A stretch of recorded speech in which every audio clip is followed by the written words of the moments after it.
నమస్తే welcome to prime time news నేను Rajeshwari knowledge ఎకానమీకి ముఖ్యమైన డ్రోన్ సమిట్ కు శ్రీకారం చుట్టినట్లుగా సీఎం చంద్రబాబు అన్నారు మంగళగిరిలో 2 రోజుల పాటు జరిగే డ్రోన్ సమిట్ ను ఆయన ప్రారంభించారు రాబోయే రోజుల్లో అనేక రకాల విప్లవాత్మకమైన మార్పులు తీసుకురాబోతున్నట్టుగా చెప్పారు 25 ఏళ్ల క్రితం తాను ఐటీని ప్రమోట్ చేసినప్పుడు చాలా మందికి అర్థం కాలేదని ఎవరైతే ఉపయోగించుకున్నారో వారు అన్ని విధాలా డెవలప్ అయినట్టుగా తెలిపారు ప్రస్తుతం ఆర్టిఫిషియల్ ఇంటెలిజెన్స్ తోనూ సంపద సృష్టించవచ్చని తెలిపారు ముఖ్యమైనటువంటి డ్రోన్ సమ్మిట్ కి శ్రీకారం చుట్టాం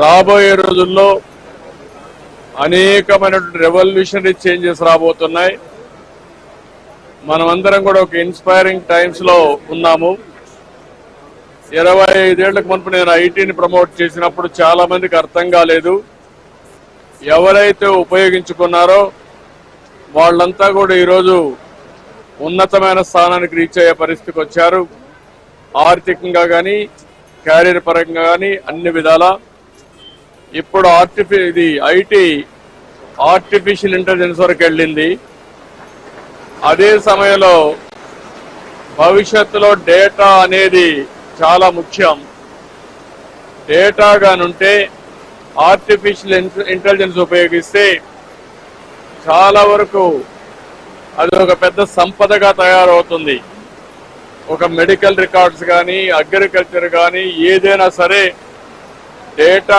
చాలా ముఖ్యం డేటా అనేది భవిష్యత్తుకు అభివృద్ధికి ఒక ఇంధనం మారిగా తయారయ్యే పరిస్థితి వస్తుంది విజయవాడలోని పున్నమి ఘాట్లో ఏపీ ప్రభుత్వం ఆధ్వర్యంలో డ్రోన్ల ప్రదర్శన చేపట్టారు ఈ సందర్భంగా అక్కడ 5,000కు పైగా డ్రోన్లతో చేపట్టిన వివిధ రకాల ఆకృతులు సందర్శకులను ఆకట్టుకున్నాయి కార్యక్రమానికి ఏపీ సీఎం చంద్రబాబు హాజరయ్యారు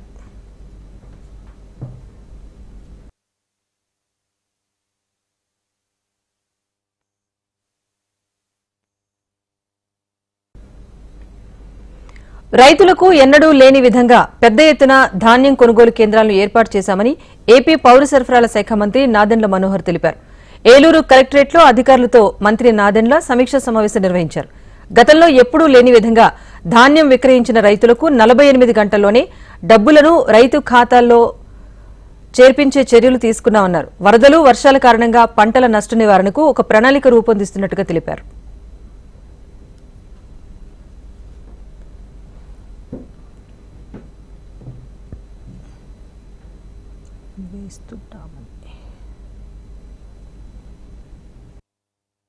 ఎవరైతే అర్హత ఉన్నారో అర్హత ఉన్న ప్రతి లబ్ధిదారుడికి మేలు జరిగే విధంగా ఈ ప్రభుత్వం ముందుకెళ్తుంది కొన్ని ప్రాంతాల్లో గ్రామాల్లో ఒత్తిళ్ల వలన కొంతమందికి రాలేదనే భావన కలగకుండా 100% అర్హత ఉన్న ప్రతి లబ్ధిదారుడికి సంక్షేమ ఫలాలు అందే విధంగా తప్పకుండా మేము చర్యలు తీసుకుంటాం రైతాంగానికి ఎప్పుడు లేని విధంగా రాబోయే ఖరీఫ్ మాసంలో సుమారు 300 ధాన్యం కొనుగోలు కేంద్రాలు ఏర్పాటు చేసి మన జిల్లాలో మొట్టమొదటిసారి 48 గంటల్లోనే పేమెంట్ వచ్చే విధంగా కష్టపడి పండించిన ధాన్యం రైతు కోరుకునే విధంగా ఏ మిల్క్ తీసుకెళ్లాలనుకుంటారో ఆ రైస్ మిల్క్ తీసుకెళ్లే విధంగా వెసులుబాటు కల్పించి ఎంతో పారదర్శకత తీసుకురాగలిగాం అదేవిధంగా మన ప్రాంతాల్లో జరగాల్సిన అభివృద్ధిలో భాగంగా ప్రతి నియోజకవర్గంలో కూడా ఒక ఇండస్ట్రియల్ పార్క్ ఏర్పాటు చేసే విధంగా యువతకు ఉపాధికి అవకాశాలు కల్పించే విధంగా ప్రత్యేకంగా వ్యవసాయ రంగంలో రైతాంగానికి ఒక అండగా నిలబడే విధంగా ఈ ప్రభుత్వం తీసుకోవాల్సిన అనేక చర్యలు మేము కూడా భాగస్వాములు అవుతాం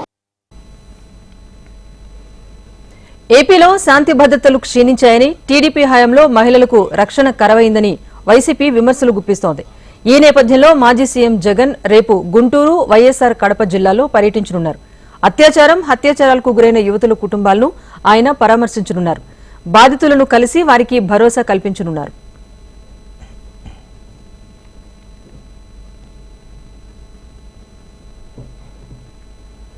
deputy CM Pawan Kalyan office వద్ద అవుట్ సోర్సింగ్ ఉద్యోగులు ఆందోళన చేపట్టారు జనసేన ఆఫీస్ వద్ద అవుట్ సోర్సింగ్ ఉద్యోగులు పవన్ అపాయింట్మెంట్ కోసం పడిగాపులు కాస్తున్నారు సోమవారం ఉదయం నుంచి పవన్ కోసం ఎదురు చూపులు చూస్తున్నట్టుగా చెప్పారు పవన్ కు వినతి పత్రం ఇవ్వడం కోసం అవుట్ సోర్సింగ్ ఉద్యోగులు అవస్థలు పడ్డారు పవన్ కళ్యాణ్ కలవరు వెళ్లిపోమని అక్కడి సిబ్బంది చెప్పారు పవన్ కళ్యాణ్ ను కలిసేంత వరకు తాము వెళ్లబోమని అవుట్ సోర్సింగ్ ఉద్యోగులు అంటున్నారు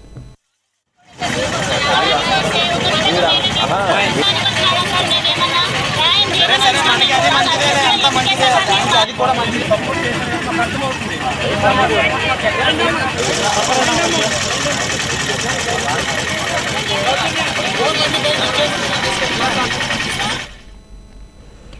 ఏపీ వ్యాప్తంగా మద్యం డిస్టిలరీలో సిఐడి అధికారులు సోదాలు చేపట్టారు. రాష్ట్ర వ్యాప్తంగా 20 చోట్ల సోదాలు కొనసాగించారు. పెద్దిరెడ్డి రామచంద్రారెడ్డి, మిథున్ రెడ్డిలకు సంబంధించిన డిస్టిలరీలో సిఐడి అధికారులు తనిఖీలు చేశారు. ఏపీ బెవరేజెస్ కార్పొరేషన్ లిమిటెడ్ రికార్డుల్లోని మద్యం డిస్టిలరీలో తయారైన సరఫరా అయిన మద్యం లెక్కలపైన సిఐడి అధికారులు ఆరా తీశారు. ఎన్టీఆర్ జిల్లాలోని సెంథినీ లిక్కర్ ఫ్యాక్టరీ, విజయవాడ ఆటోనగర్లోని కాంటినెంటల్ వైన్స్ ప్రైవేట్ లిమిటెడ్ డిస్టిలరీలో తనిఖీలు చేపట్టారు.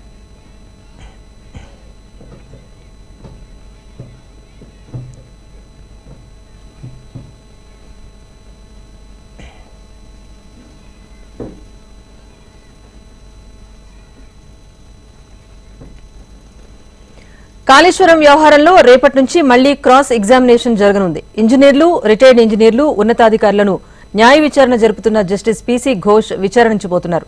2 విడతల్లో జరగనున్న బహిరంగ విచారణలో పలువురు ఇంజనీర్లు, రిటైర్డ్ ఇంజనీర్లు, ఉన్నతాధికారులను విచారణకు పిలవాలని అధికారులను కాళేశ్వరం కమిషన్ ఆదేశించింది. ఈ నెలాఖరులోగా ఎన్డీఎస్ఏ, విజిలెన్స్లు తమ ఫైనల్ రిపోర్ట్స్ ను కమిషన్ కు అందించనున్నాయి. కాంగ్రెస్ పార్టీపై అసహనాన్ని వ్యక్తం చేస్తూ ఆ పార్టీ సీనియర్ నేత జీవన్ రెడ్డి కామెంట్స్ చేయడంపై టీపీసీసీ చీఫ్ మహేష్ కుమార్ గౌడ్ స్పందించారు. గంగారెడ్డి హత్య వెనుక ఉన్నవారిని వదిలిపెట్టేది లేదన్నారు. ప్రధాన అనుచరుడి హత్యతో జీవన్ రెడ్డి ఆవేదనలో ఉన్నారన్న మహేష్ కుమార్ గౌడ్, జీవన్ రెడ్డి ఆవేదనను అర్థం చేసుకుంటామన్నారు. పార్టీ ఆలోచన మేరకే ఎమ్మెల్యే సంజయ్ను కాంగ్రెస్ లో చేర్చుకున్నట్టుగా తెలిపారు. ఇతర పార్టీ ఎమ్మెల్యేలు కాంగ్రెస్ లోకి వచ్చిన కొన్ని చోట్ల ఇబ్బందులున్నాయని అవి పరిష్కారం అవుతాయన్నారు మహేష్ కుమార్ గౌడ్. జగిత్యాల అంశాన్ని మంత్రి శ్రీధర్ బాబుకు అప్పగించామని వెల్లడించారు. అన్ని తొందరలోనే సర్దుకుంటాయన్నారు. జగిత్యాలలో జీవన్ రెడ్డి గారి యొక్క అత్యంత సన్నిహితుడు హత్య కాబడ్డాన్ని తీవ్రంగా ఖండిస్తా ఉన్నాం. జీవన్ రెడ్డి గారు కూడా తన అనుచరుడు చనిపోయినాడు కాబట్టి చాలా మనస్తాపానికి గురైన సందర్భము. నేను పొద్దునే జీవన్ రెడ్డి గారితో మాట్లాడినాను. అక్కడ సంబంధిత పోలీస్ అధికారులందరితో కూడా మాట్లాడడం జరిగింది. తక్షణమే దీనిని ఇన్వెస్టిగేట్ చేయాలి, దోషుల్ని కఠినంగా శిక్షించాలని చెప్పడం కూడా జరిగింది. అయితే చంపిన వ్యక్తి కూడా లొంగిపోయినట్టుగా సమాచారం. సో ఏది ఏమైనా జీవన్ రెడ్డి గారు కొంత నొచ్చుకున్నారు కాబట్టి ఈ విషయంలో నేను సీనియర్ మంత్రివర్యులు శ్రీధర్ బాబు గారికి రిక్వెస్ట్ చేయడం జరిగింది. ఎపిసోడ్ లో వారు జీవన్ రెడ్డి గారితో మాట్లాడి అక్కడ జరిగినటువంటి సంఘటన పూర్వోత్తరాలను కూడా తెలుసుకుని సంబంధిత కుటుంబానికి చనిపోయిన వారికి కూడా న్యాయం జరిగే విధంగా, దోషుల్ని కఠినంగా శిక్షించే విధంగా ప్రయత్నం ఉండాలనే మాట కూడా గౌరవ మంత్రివర్యులు శ్రీధర్ బాబుకు చెప్పడం జరిగింది. ఈ విషయంలో బీఆర్ఎస్ హయాంలో తెలంగాణ రాష్ట్రం దివాళా తీసిందన్న కాంగ్రెస్ మాటలను ఖండిస్తున్నట్టుగా తెలిపారు కేటీఆర్. కాంగ్రెస్ చేస్తోంది దివాళా కోరు ప్రచారమే అంటూ ఆయన ఎక్స్ లో పోస్ట్ చేశారు. ఆర్థిక నిర్వహణ, అప్పుల నిర్వహణ, రీసోర్స్ మేనేజ్మెంట్ లో తెలంగాణ టాప్ లోనే ఉంది అంటూ ఆయన ఓ ప్రకటన రిలీజ్ చేశారు. ఎకానమీ అండ్ పొలిటికల్ వీక్లీలో ప్రచురితమైన డేటాను కేటీఆర్ పోస్ట్ చేశారు. కేసీఆర్ సమర్థ పాలనకు ఈ గణాంకాలే సాక్ష్యమన్నారు.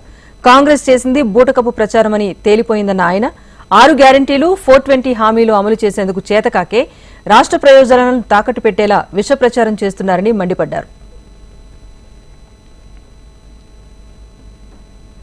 ఫోన్ ట్యాపింగ్ కేసులో ప్రభాకర్ రావు అప్రూవర్ గా మారితే కేటీఆర్, హరీష్ రావు భాగోతం బయటపడుతుందని తెలంగాణ మంత్రి కోమటిరెడ్డి వెంకటరెడ్డి ఆరోపించారు.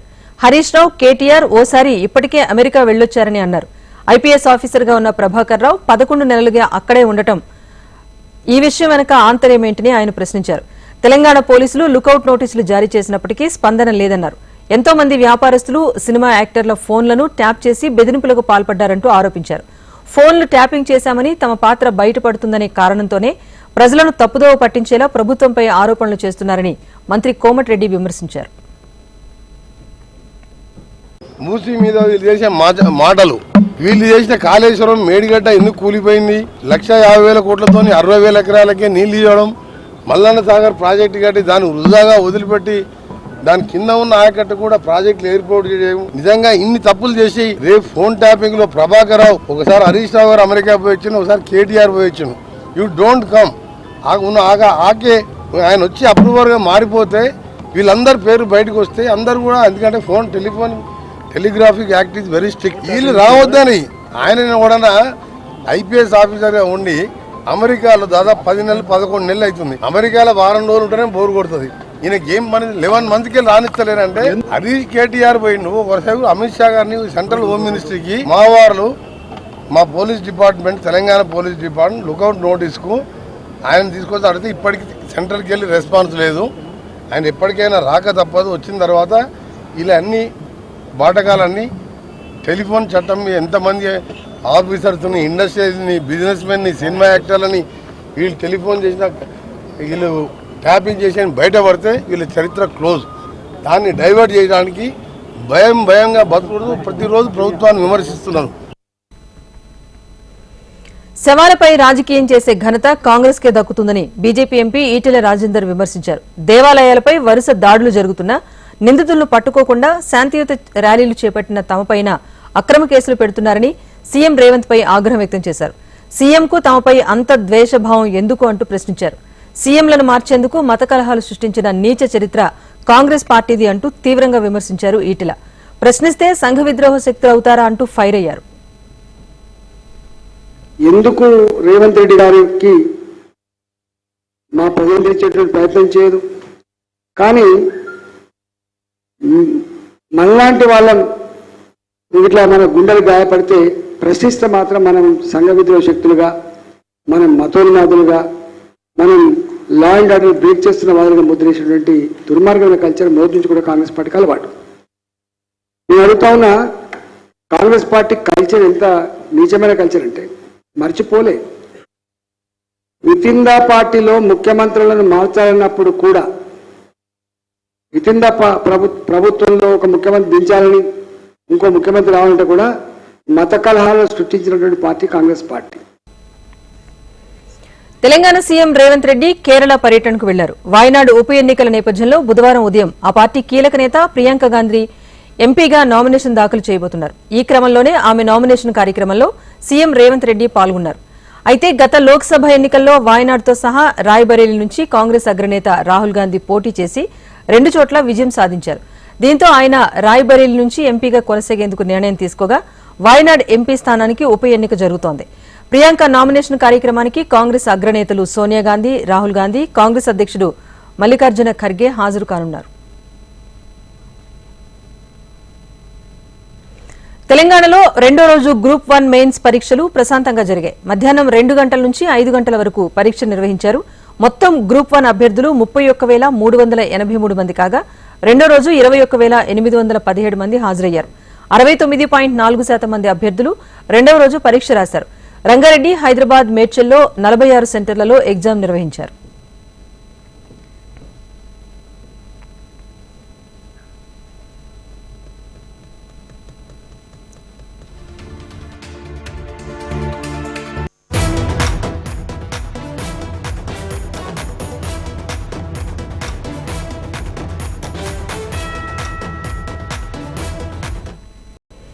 సికింద్రాబాద్ ముచ్చేలమ్మ దేవాలయాన్ని వేద పండితులు, స్థానికులతో కలిసి ఎమ్మెల్యే తలసాని శ్రీనివాస్ యాదవ్ సందర్శించారు.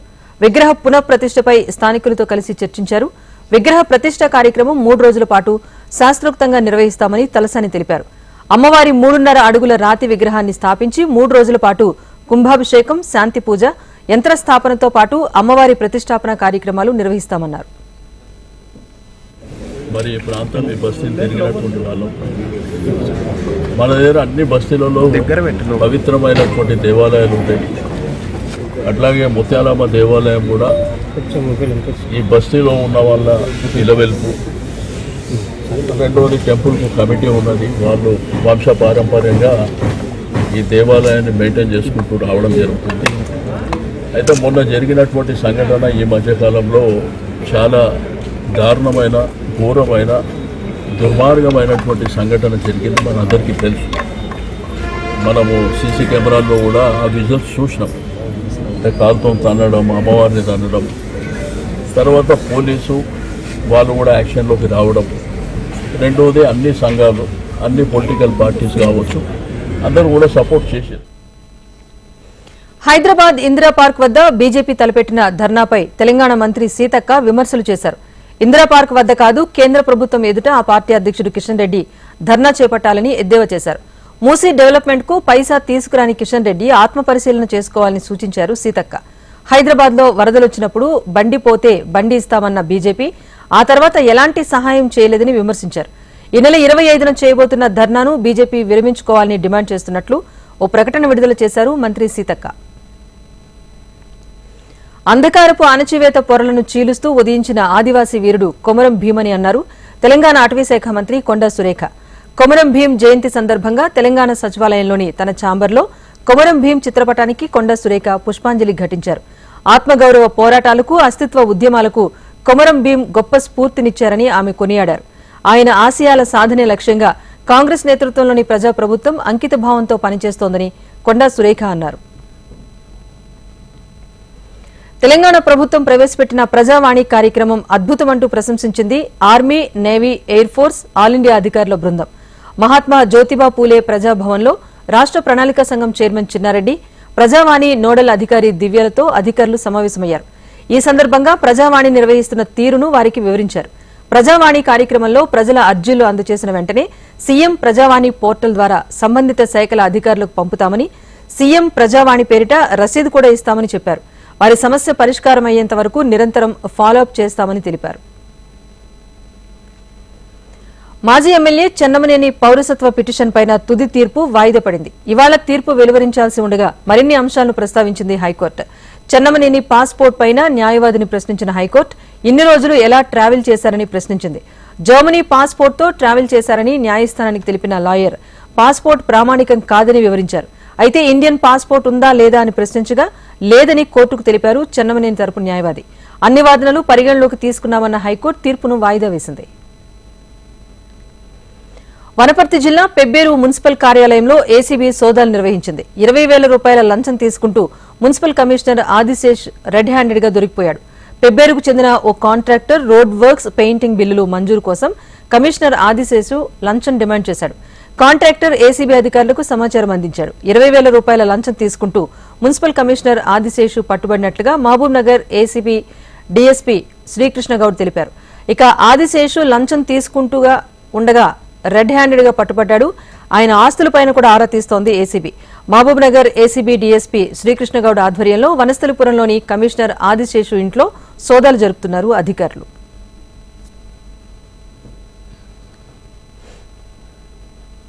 ఒక లోకల్ వ్యక్తి మున్సిపల్ కాంట్రాక్టర్గా పనిచేస్తాడు. అతను 5 years నుంచి మున్సిపల్ కాంట్రాక్ట్ వర్క్ చేస్తున్నాడు. 2023లో వార్డ్ నెంబర్ 2, 3, 7 and 10 ఈ 4 వార్డ్స్లో పెయింటింగ్ మరియు సీసీ రోడ్స్ సంబంధించిన జనరల్ ఫండ్లో తను వర్క్స్ చేసినాడు. ఒక్కొక్కటి దానికి 83,000 83,890 రూపాయలు ఒక్కొక్క వర్క్కి. అట్లా ఈ మూడింటికి దానికి సంబంధించిన డబ్బులు రావాల్సి ఉండే. బిల్స్ మొత్తం అయిన తర్వాత శాంక్షన్ చేయమంటే మున్సిపల్ కమిషనర్ గారిని కలిస్తే నాకు 25,000 లంచంగా ఇస్తానే నీకు అవన్నీ బిల్స్ శాంక్షన్ చేస్తానని చెప్పడం జరిగింది. దాని తర్వాత అతను మళ్ళీ రిక్వెస్ట్ చేసుకుంటే దాన్ని 20,000 తగ్గించాడు. లంచం తీసుకుంటూ పట్టుబడ్డ రంగారెడ్డి జిల్లా అడిషనల్ కలెక్టర్ భూపాల్ రెడ్డిపై అక్రమాస్తుల కేసు నమోదైంది. గతంలో 8 లక్షల రూపాయల లంచం తీసుకుంటూ పట్టుబడ్డ భూపాల్ రెడ్డి ఆస్తులపైన కూపీ లాగుతున్న ఏసీబీ ఆయన ఇంట్లో సోదాలు నిర్వహించింది. 5 స్థావరాల్లో ఆయన బంధువుల ఇళ్లలోనూ సోదాలు చేసిన ఏసీబీ భారీగా అక్రమాస్తులు కూడబెట్టినట్టుగా గుర్తించింది. ఇప్పటి వరకు 5.5 కోట్ల రూపాయలు విలువ చేసే స్థిర చరాస్తులు, 4,19 లక్షల విలువ చేసే అనుమానిత ఆస్తులను గుర్తించినట్టుగా వెల్లడించింది. టాలీవుడ్ నిర్మాత శివరామకృష్ణ అరెస్ట్ అయ్యారు. రాయదుర్గంలో ప్రభుత్వ భూమిని కాజేసేందుకు శివరామకృష్ణ ప్రయత్నించారు. నకిలీ పత్రాలతో 1,000 కోట్ల రూపాయలు విలువ చేసే భూమిని కొట్టేసే ప్లాన్ వేశారు. 84 ఎకరాల ల్యాండ్ను స్వాహా చేసేందుకు తెరలేపారు. స్టేట్ ఆర్కియాలజీ డిపార్ట్మెంట్ నుంచి శివరామకృష్ణ పత్రాలు తెప్పించుకున్నారు. Archaeology department senior assistant Kottini Chandrashekar సహాయంతో నకిలీ పత్రాలను సృష్టించారు. ల్యాండ్ తనదే అంటూ శివరామకృష్ణ క్లెయిమ్ చేశారు. బిల్డర్ మారుగోని లింగం గౌడ్ సాయంతో ల్యాండ్లో పాగా వేశారు. 2003లో నకిలీ పత్రాలపైన అప్పటి ప్రభుత్వం కోర్టులో కేసు వేసింది. హైకోర్టు నుంచి సుప్రీంకోర్టు దాకా ప్రభుత్వం న్యాయ పోరాటం చేసింది. శివరామకృష్ణవి నకిలీ పత్రాలని సుప్రీంకోర్టు ఎట్టకేలకు తేల్చింది. సుప్రీంకోర్టు తీర్పుతో శివరామకృష్ణతో పాటు ఇద్దరిపైన కేసు నమోదైంది. శివరామకృష్ణతో పాటు చంద్రశేఖర్, లింగం గౌడ్లను పోలీసులు అరెస్ట్ చేశారు.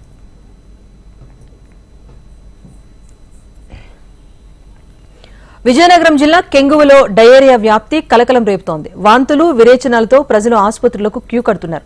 2 రోజులుగా గజపతి నగరం ఏరియా హాస్పిటల్లో డయేరియా బాధితులు చికిత్స పొందుతున్నారు.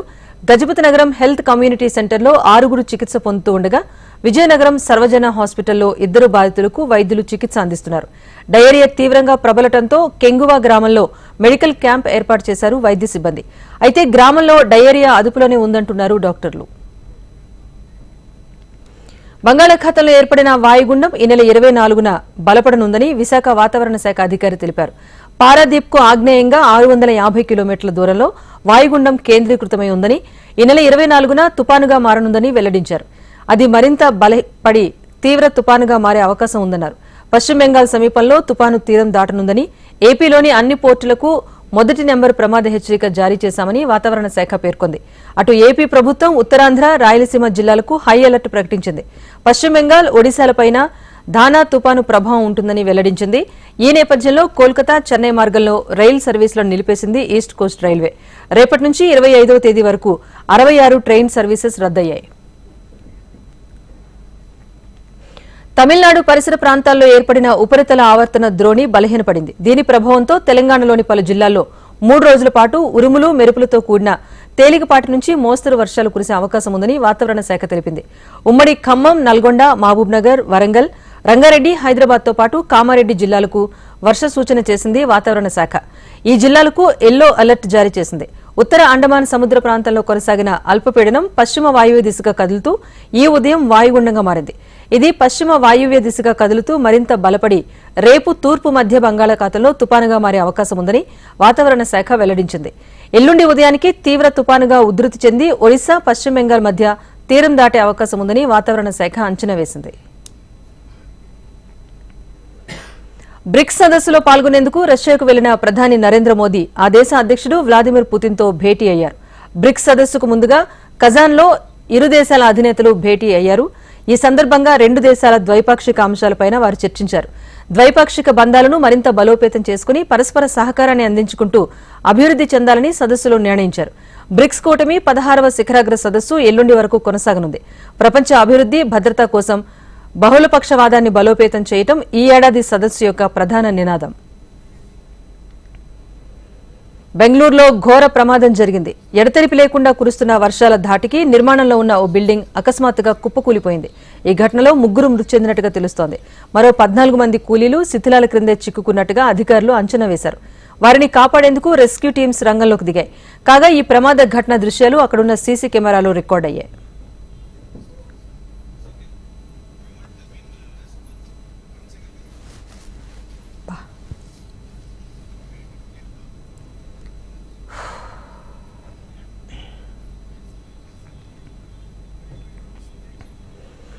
లోక్సభలో ప్రతిపక్ష నాయకుడు రాహుల్ గాంధీ ఢిల్లీలోని తన నివాసం నుంచి కేరళకు బయలుదేరి వెళ్లారు. రేపు వాయనాడ్ లోక్సభ స్థానానికి కాంగ్రెస్ అభ్యర్థిగా ప్రియాంక గాంధీ నామినేషన్ దాఖలు చేయనున్నారు. ఈ నామినేషన్ కార్యక్రమంలో సోనియా గాంధీతో పాటు కాంగ్రెస్ అధ్యక్షుడు మల్లికార్జున ఖర్గే కూడా పాల్గొంటారు. వక్ఫ్ బిల్లుపై ఢిల్లీలో జరిగిన జాయింట్ పార్లమెంటరీ కమిటీ మీటింగ్ రసాభసగా మారింది. వక్ఫ్ బిల్లు సవరణ అంశంలో టీఎంసీ, బీజేపీ ఎంపీల మధ్య వాగ్వాదం చోటు చేసుకుంది. బీజేపీ ఎంపీ అభిజిత్ గంగోపాధ్యాయ్తో టీఎంసీ ఎంపీ కళ్యాణ్ బెనర్జీ వాగ్వాదానికి దిగారు. ఆ సమయంలో ఆవేశానికి లోనైన టీఎంసీ ఎంపీ తన చేతిలో ఉన్న గ్లాస్ వాటర్ బాటిల్ను పగలగొట్టడంతో చేతికి గాయమైంది.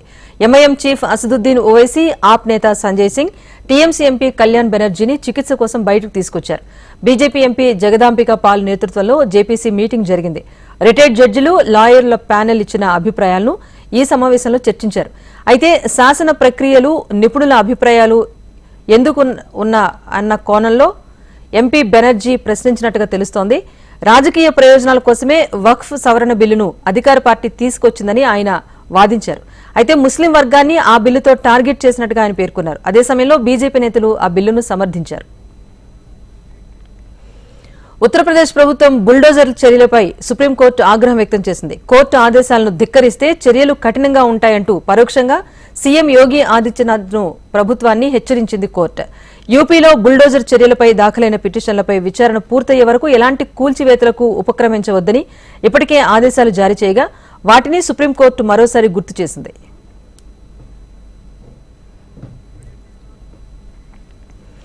సనాతన ధర్మంపై తమిళనాడు డిప్యూటీ ముఖ్యమంత్రి ఉదయనిధి స్టాలిన్ చేసిన వ్యాఖ్యలకు గాను తాను క్షమాపణలు చెప్పబోనని స్పష్టం చేశారు. మహిళలపై జరిగిన అణచివేత పద్ధతులను వారెదుర్కొంటున్న సమస్యలను పరిష్కరించే లక్ష్యంతో ఈ వ్యాఖ్యలు చేసినట్టుగా వివరణ ఇచ్చుకున్నారు. సనాతన ధర్మంపై తన మాటలను తప్పుగా అర్థం చేసుకున్నారన్నారు. ఆ విషయంలో ఎవరికీ క్షమాపణ చెప్పేది లేదు అంటూ మరోసారి క్లారిటీ ఇచ్చారు. తాను చేసిన వ్యాఖ్యలపై న్యాయ పోరాటానికి కూడా సిద్ధమని ఉదయనిధి స్టాలిన్ స్పష్టం చేశారు. తూర్పు లదాఖ్లోని 2 సైన్యాల మధ్య ప్రతిష్టంభనకు ముగింపు పలికేందుకు భారత్తో ఒప్పందం కుదుర్చుకున్నట్లు చైనా ధృవీకరించింది. డ్రాగన్ విదేశాంగ మంత్రిత్వ శాఖ ప్రతినిధి లిన్ జియాన్ ఈ విషయాన్ని వెల్లడించారు. వివాదాస్పద ప్రాంతాల్లో సరిహద్దు పెట్రోలింగ్పై చైనా, భారత్ మధ్య కుదిరిన అగ్రిమెంట్ పైన అడిగిన ప్రశ్నకు ఆయన సమాధానమిచ్చారు. అంతకుముందు వాస్తవ నియంత్రణ రేఖ ఎల్ఏసీ వెంబడి పెట్రోలింగ్ ఏర్పాట్లపైన భారత్, చైనాల మధ్య ఒప్పందం జరిగిందని విదేశాంగ కార్యదర్శి విక్రమ్ మిస్రీ తెలిపారు. 2020లో ఈ ప్రాంతాల్లో తలెత్తిన సమస్యలకు పరిష్కారం లభించిందన్నారు. చైనాతో సైనిక, దౌత్యపర చర్చలు జరిగాయని వెల్లడించారు. సుదీర్ఘ చర్చల అనంతరం భారత్, చైనా సరిహద్దు ప్రాంతాల్లో పెట్రోలింగ్ ఏర్పాటుకు సంబంధించి ఏకాభిప్రాయం కుదిరిందని తెలిపారు. విదేశాంగ మంత్రి జయశంకర్ సైతం దీనిపైన స్పందించారు. ఎల్ఏసీ వద్ద పరిష్కారం లభించడం శుభ పరిణామమని అన్నారు. 2026లో స్కాట్లాండ్లోని గ్లాస్గోలో జరగనున్న కామన్వెల్త్ క్రీడల నుంచి cricket, hockey, wrestling, table tennis, shooting, badminton games ను నిర్వాహకులు తొలగించేశారు. ఈ మేరకు కామన్వెల్త్ క్రీడల సమాఖ్య ఓ ప్రకటన చేసింది. 2022 క్రీడల్లో 19 ఈవెంట్స్ ను నిర్వహించారు.